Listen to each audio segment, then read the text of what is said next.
NEET പരീക്ഷയിൽ വ്യാപക ക്രമക്കേടെന്ന ആക്ഷേപവുമായി വിദ്യാർത്ഥികൾ 67 പേർ 720-ൽ 720 നേടി ഒന്നാം റാങ്ക് നേടുന്നത് അസാധാരണ സംഭവമാണ്.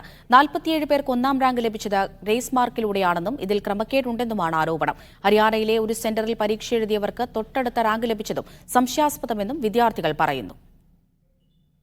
നീറ്റ് പരീക്ഷയിൽ 180 ചോദ്യങ്ങൾക്കാണ് വിദ്യാർത്ഥികൾ ഉത്തരം എഴുതേണ്ടത്. മുഴുവൻ ചോദ്യങ്ങൾക്കും ഉത്തരം എഴുതിയാൽ പരമാവധി 720 മാർക്കാണ് ലഭിക്കുക. ഒരു ചോദ്യം ഒഴിവാക്കിയാൽ 4 മാർക്ക് കുറയും. 716 മാർക്ക് ലഭിക്കും. ഒരു ചോദ്യത്തിനുള്ള ഉത്തരം തെറ്റിയാൽ നെഗറ്റീവ് മാർക്ക് കൂടി കഴിച്ച് 715 മാർക്കാണ് ലഭിക്കുക. എന്നാൽ 2 വിദ്യാർത്ഥികൾക്ക് 718ഉം 719 മാർക്ക് ലഭിച്ചതായി നാഷണൽ ടെസ്റ്റിംഗ് ഏജൻസി പ്രസിദ്ധീകരിച്ച ഫലത്തിൽ കാണുന്നുണ്ട്.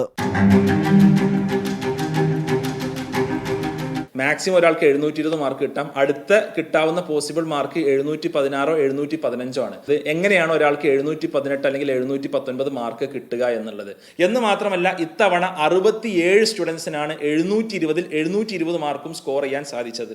അപ്പോൾ അതിന്റെ ലിസ്റ്റ് NTA പുറത്തുവിട്ടു. കഴിഞ്ഞ തവണ അത് 2 ആളുകൾ മാത്രമായിരുന്നു എന്നുള്ളത് ഓർക്കുക. സംഭവം വിവാദമായതിനെ തുടർന്ന് ഗ്രേസ് മാർക്ക് നൽകിയതാണെന്ന വിശദീകരണവുമായി നാഷണൽ ടെസ്റ്റിംഗ് ഏജൻസി രംഗത്തെത്തി. എന്നാൽ ഈ വിശദീകരണം തൃപ്തികരമല്ലെന്നാണ് വിദ്യാർത്ഥികൾ പറയുന്നത്.